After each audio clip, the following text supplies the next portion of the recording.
Episode की शुरुआत वहीं से होती है जहाँ पर वो लोग उसे मना कर देते हैं शादी के लिए।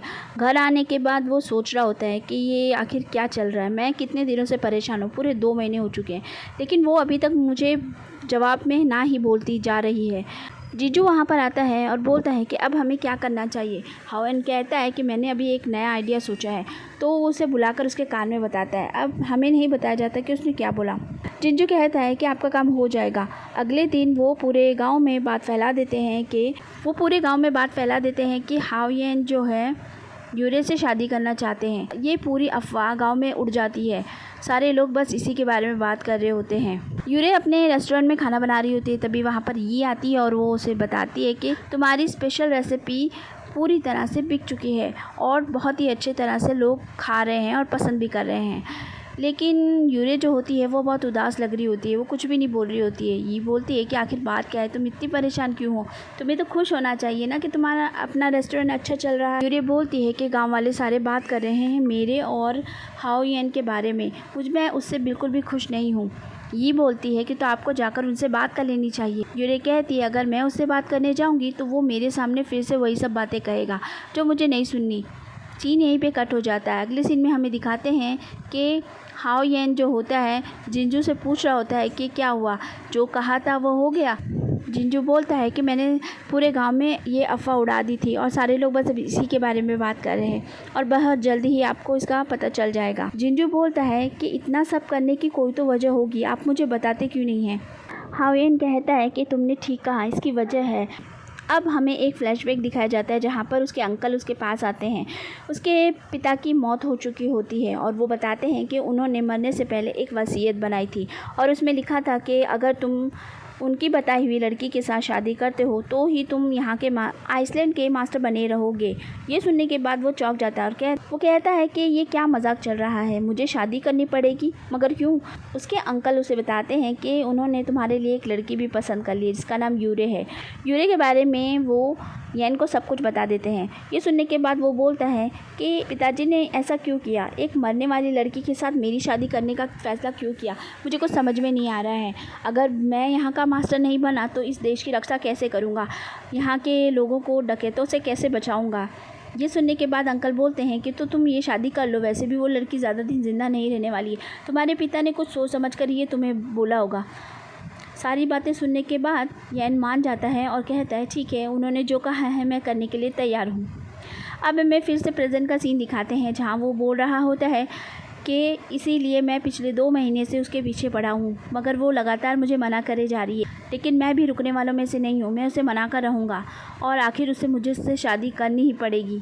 सीन यहीं पे कट हो जाता है। आगे हमें दिखाते हैं कि आगे यूरे अपने रेस्टोरेंट में होती है, तभी ये भागकर वहाँ पर आती है और बताती है कि तुम्हारी सौतेली माँ ने जुआ खेला है और उसमें उन्होंने वो घर और ये दुकान दोनों ही हार गई है और अब वो लोग दोनों खाली करवाना चाहते हैं। अब बताओ हमें क्या करना चाहिए, कुछ समझ में नहीं आ रहा है। वो बेचारी बहुत घबरा जाती है। आगे हमें येंग को दिखाते हैं जो कि जोरू को भी पकड़वा देता है। उसके पापा को लालच दे दुआ के उसने उसे कमरे में कैद करवा दिया होता है ताकि वो यूरे की मदद ना कर सके।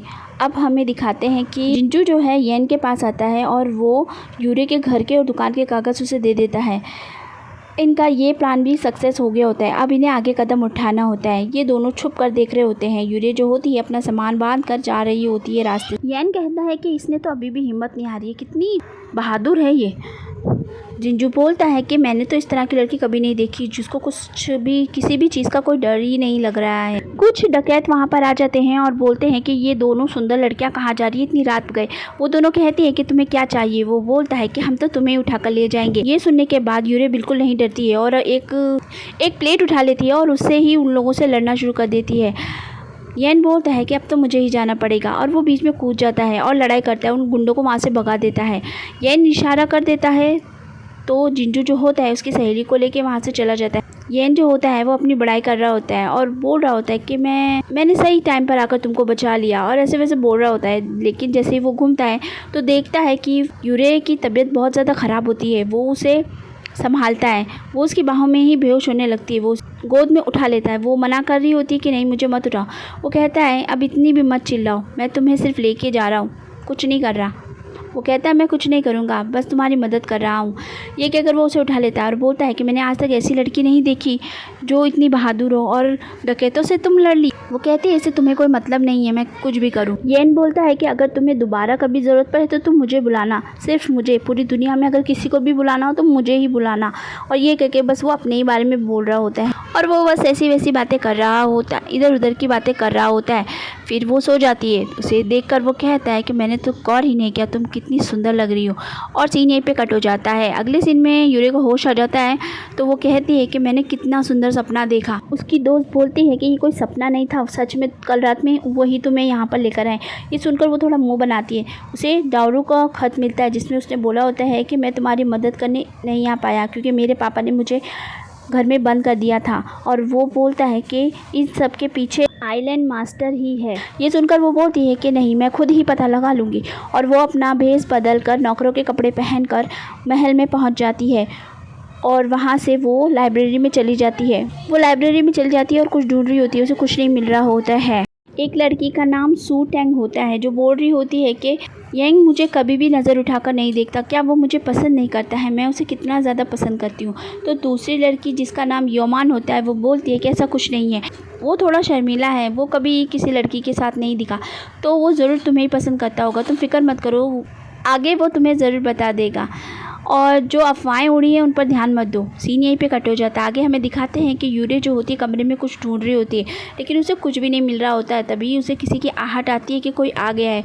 वो छुपने की कोशिश कर रही होती है लेकिन वहाँ पर येन आ जाता है। उसको देखकर वो एकदम से डर जाती है और कहती है क्या मेरी जान निकालोगे, क्या तुमने मुझे डरा दिया। येन बोलता है कि यहाँ पर क्या कर रही हो और ये क्या कपड़े पहन रखे हैं तुमने। वो कहती है कि मुझे माफ़ कर दो, मैं तो यहाँ सिर्फ तुम्हारा शुक्रिया अदा करने आई थी। वो बोलता है कि इस तरह से। तो वो कहती है सरप्राइज़, मैं तुम्हें सरप्राइज़ देना चाहती थी। ये सुनकर वो ज़रा सा भी नहीं चौंका होता है। अब वो कहती है कि अब मैंने तुम्हें अपना शुक्रिया कह दिया, अब मैं जाती हूँ। और ये कह के वो जाने लगती है लेकिन येन उसे जाने नहीं देता और पकड़ लेता है। तो फ्रेंड्स, आज का वीडियो यहीं पे ख़त्म होता है। अगर आपको पसंद आया है तो मेरे चैनल को लाइक कीजिए, सब्सक्राइब कीजिए। चैनल पे नए हैं तो सब्सक्राइब करना बिल्कुल भी मत भूलिए। मिलती हूँ नेक्स्ट वीडियो में। Bye bye.